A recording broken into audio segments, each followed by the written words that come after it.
Hello दोस्तों। जो IT stocks हैं वो दुनिया के अंदर जो है बूम कर रहे हैं, उसका सबसे बड़ा रीज़न क्या है दोस्तों? उसका सबसे बड़ा रीज़न ये है कि रिसेंटली जब एक्सेंचर के रिजल्ट्स आए थे तो उसने जो गाइडेंस दी है वो गाइडेंस 11% से बढ़ाकर नेक्स्ट ईयर के लिए 14 से 19% कर दी है। इसका मतलब ये है, ये इतनी बड़ी कंपनी है एक्सेंचर दुनिया की, कि अब जो है पिछले अगले एक साल तक कम से कम आईटी कंपनीज जो हैं वो पूरी दुनिया के अंदर जो है ना, उसके अंदर एक बूम जो है वो लगा ही रहेगा।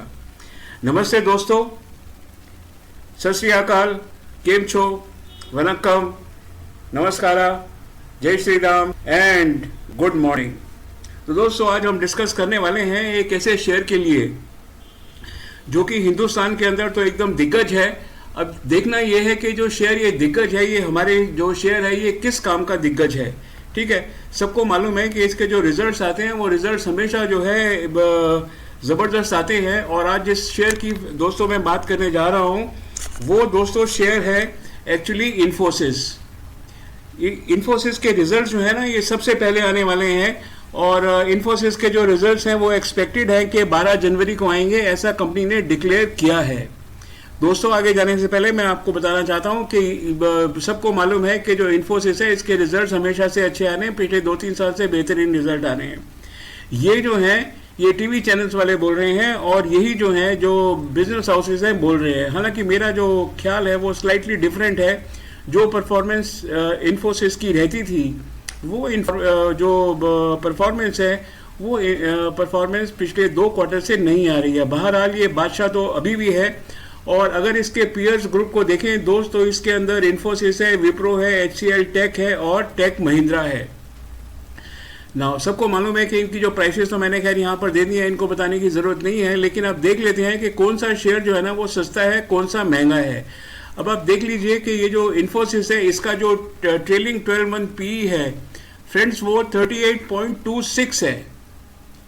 ठीक है ना, और जो सेक्टर है उसका है 44। तो अगर आप सेक्टर के हिसाब से देखें तो डेफिनेटली आपको लगेगा कि ये शेयर चीप है, लेकिन फिर भी मैं बोलता हूँ कि ये शेयर जो है ना प्रीमियम पे चल रहा है। और same cheese is with TCS. TCS में तो फ्रेंड्स एक बात ज़रूर थी कि इसके जो रिजल्ट्स आए थे ना वो बहुत कमाल के आए थे, लेकिन बेचारा उस तरीके से परफॉर्म नहीं कर सका कि जिस तरीके से इसको करना चाहिए था। और उसके बाद जो नेक्स्ट शेयर है वो है विप्रो का। ठीक है, और जो कॉम्पिटिटर्स हैं इसके अंदर एचसीएल टेक भी है और टेक महिंद्रा भी है। फ्रेंड्स, अब याद रहे टेक महिंद्रा जो है ना ये एक जो है मतलब पीछे से जो बोलते हैं ना कि शेयर जो है ना ये सामने आ रहा है, और इसको हमको देखना पड़ेगा कि टेक महिंद्रा जो है इसकी जो फ्यूचर की जो परफॉर्मेंस है वो किस तरीके से रहेगी। नाउ अब फ्रेंड्स एक चीज़ देखिए, यहाँ पर मैं आपको एक बहुत अलार्मिंग फिगर बता रहा हूँ यहाँ पर कि इन्फोसिस ने एक साल में जो रिटर्न दिए हैं वो 52% दिए हैं। टीसीएस ने सिर्फ 28% परफॉर्मेंस दी है। विप्रो ने 86% दिए हैं। तो Wipro is actually the leader, इसके रिजल्ट्स भी बहुत ज़ोरदार आ रहे हैं। एचसीएल टेक ने 40% और टेक महिंद्रा ने 86% परफॉर्मेंस दिया है, प्राइस राइज दिया है एक साल के अंदर। तो अब आप जो है आपको देखना है कि ये अगर 5 शेयर हैं, इन शेयर में से जो बेस्ट परफॉर्मिंग शेयर हैं वो है विप्रो और टेक महिंद्रा। तो मैं आज आपको बता रहा हूं कि जब भी आप शेयर मार्केट के अंदर आईटी के लेते हैं शेयर्स, तो देखिए चलना तो आपको जो है वो टेक्निकल एनालिसिस के हिसाब से है, मूविंग एवरेज के हिसाब से, उसके अलावा कोई चारा नहीं है। लेकिन आपके जो पोर्टफोलियो है उसमें टेक महिंद्रा और विप्रो का होना बहुत ज़रूरी है। बहरहाल मेरे पोर्टफोलियो में तो ये सब के सब है। मैं जब भी खरीदता हूँ, मैंने एक बार आपको पहले भी बोला था कि ये जो शेयर है, ये जो शेयर मार्केट है इसके अंदर ऑलमोस्ट 60% आपकी जो इन्वेस्टमेंट है वो आईटी के अंदर ही रहनी चाहिए। तो चलो दोस्तों, अब ज़रा देख लेते हैं कि जो इन्फोसिस है जिसके रिजल्ट्स 12 जनवरी को आने वाले हैं, सबसे पहले आने वाले हैं, ज़रा उसका हालचाल थोड़ा सा देख लेते हैं। तो फ्रेंड्स, ये मैंने यहाँ पर आपके सामने लगाया है कि इन्फोसिस ने जो ये टेक्निकल चार्ट के हिसाब से बोल रहा है कि एक साल पहले 28 अप्रैल और 28 दिसंबर, 28 अप्रैल 2021 और 28 दिसंबर 2021 यानी पूरे एक साल के अंदर इसने सॉरी 28 अप्रैल नहीं है, 28 जनवरी है। I will make it January please. ये 28 जनवरी है इसने जो टोटल है, इसने 28 जनवरी से लेके 28 दिसंबर तक सिर्फ 55% परफॉर्मेंस दी है। मैं बोलता हूँ थर्ड क्लास परफॉर्मेंस है ये। देखिए, ये मैं आपको बताऊं कि इसका यहाँ पर जो टारगेट था, अगर आप सही मानों में देखें तो 1250 टारगेट था इसका, जो है 1 जनवरी 2021 को, यानी कि 1 साल पहले, और आज ये है 1900। तो मतलब टोटल जो है इसने 670 रुपये आपको दिए हैं। अब 670 रुपये देने का मतलब है ये से अबाउट 55%, थोड़ा बहुत वो 53 बोल रहा था, मैं 54-55 बोल रहा हूँ, तो बेसिकली बात वहीं की वहीं है। तो अगर आप इसको एक साथ रखते तो मैं तो बोलता हूँ बिल्कुल थर्ड क्लास परफॉर्मेंस थी इसकी। इससे अच्छे कई जो शेयर्स थे वो बहुत बेहतरीन शेयर्स थे, उनको रखना चाहिए था। तो अब सवाल ये है कि हुआ क्या है। सवाल ये है कि जो शेयर है ना, ये शेयर जो है ना दोस्तों, ये शेयर एक ट्रेडिंग शेयर हो गया है। ये मैं आपको बताता हूँ ये ट्रेडिंग शेयर कैसे है। ये ट्रेडिंग शेयर इसलिए है कि अगर आप यहाँ पर इसको आप देखें तो जो शेयर है ये एकदम एक रेंज में चल रहा था बहुत दिनों से। मतलब आप ये देख लीजिए, यहाँ अगस्त से अगर मैं यहाँ पर ये लगा दूँ इधर, तो आप ये देख लीजिए कि ये यहाँ से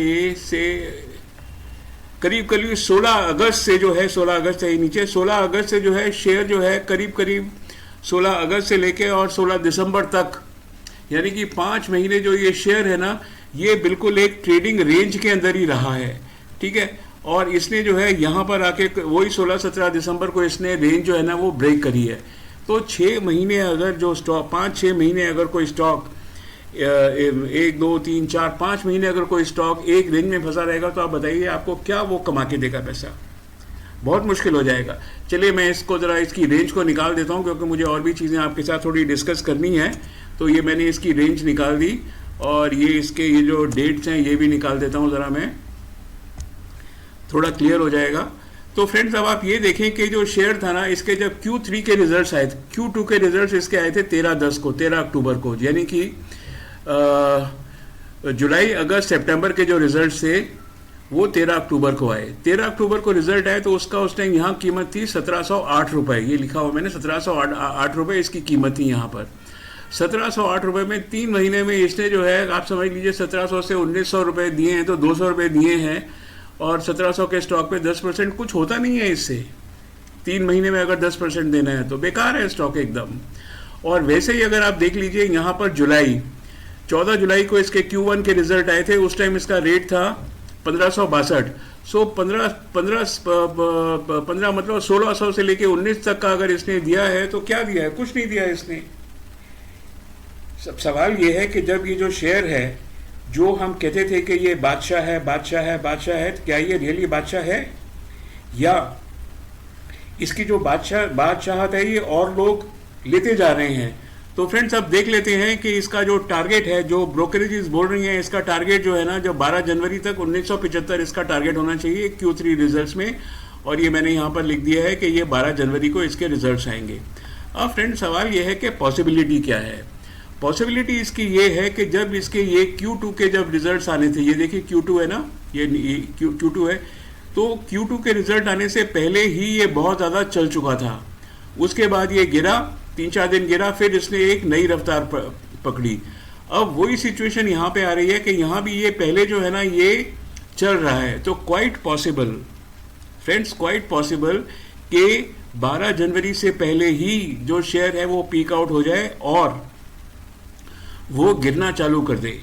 इसलिए मेरा आप सबको सजेशन है, जब भी किसी शेयर में दो, ये देखिए जैसे यहाँ पर ये लगा हुआ है, किसी शेयर के अंदर अगर 2 टॉप से, अगर आप समझ लीजिए कि ये टॉप के ऊपर गया यहाँ पर, ठीक है, और 2 अगर कैंडल अगर लग गई छोटी या बड़ी, तो आप बाहर आ जाइए। That is most desirable. अगर इस चीज़ को मैं फ्रेंड सम अप करूँ तो मैं कैसे सम अप करूँगा? मैं इसको सम अप ऐसे करूँगा कि जो शेयर है, अब जो हम बोलते हैं कि बादशाह है, बादशाह है, बादशाह है, मुझे लगता है कि इसकी बादशाह जो है ना इसके हाथ से फिसलती जा रही है, नंबर 1। नंबर 2, जो शेयर है, क्योंकि ये शेयर फिलहाल ये शेयर जो है पूरी रफ्तार में जो है ये ऊपर जा रहा है। यहाँ पर आप देख लीजिए कि इसके जो मूविंग एवरेजेस हैं, मूविंग एवरेजेस भी पूरे के पूरे जो है ना वो खुले हुए हैं। मैं देखिए इसको यहाँ पर मार्क कर देता हूँ, तो इसमें कोई बड़ी बात नहीं है। ये देखिए यहाँ पर ये शेयर आज भी ऊपर गया है, यानी कि 28 दिसंबर को भी ऊपर गया है। मूविंग एवरेजेस भी इसकी खुली हैं, डायरेक्शन भी इसका अप है, मूविंग एवरेज तो यहाँ ये बता रही है कि ये 10:10 पे जा रहा है, तो ये हो सकता है ये 1950 तक भी पहुँच जाए या 1975 तक बिफोर द रिजल्ट्स।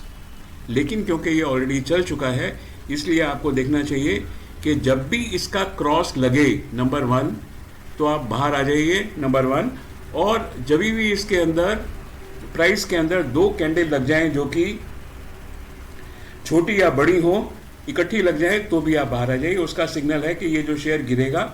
ये मैं आपको बता रहा हूँ, यहाँ भी देखिए ऐसे ही हुआ, यहाँ भी देखिए ये 2 बार ही लगा, नीचे गया। कभी भी 2 बार ही लगेगा तो ये नीचे ही आएगा। कैंडल यहाँ भी नीचे ही लगी है, 3 बार लगा, नीचे आ गया। तो सवाल ये है कि मैंने आपको आज हिंट दे दिया है कि इन्फोसिस से कहीं बेटर होगा अगर आप टेक महिंद्रा के अंदर या विप्रो के अंदर अगर आप इन्वेस्ट करेंगे। अगर आप 1 साल के लिए अगर आपको रखना है तो आप उसके अंदर रखिए।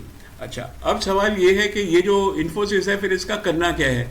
दोस्तों सवाल क्या है कि जब इतने लंबे लंबे ये लगाता है तो इसका मतलब ये है कि जब ये जो शेयर है जब भी इसमें गिरे आप उसको बाई कर लीजिए, और जब भी पहली वाइट कैंडल लगे आप सेल कर दीजिए। आपको 20 रुपये से 40 रुपये, यानी कि 400-500-600 रुपये, अब आपके कितने शेयर आपने लिए हैं, 10-20 शेयर लिए हैं, उसके हिसाब से आपको जो है पैसे मिल जाएंगे। लेकिन एक बात ज़रूर है, इसमें नुकसान नहीं फिलहाल हो सकता, आज की तारीख में इसमें नुकसान नहीं हो सकता।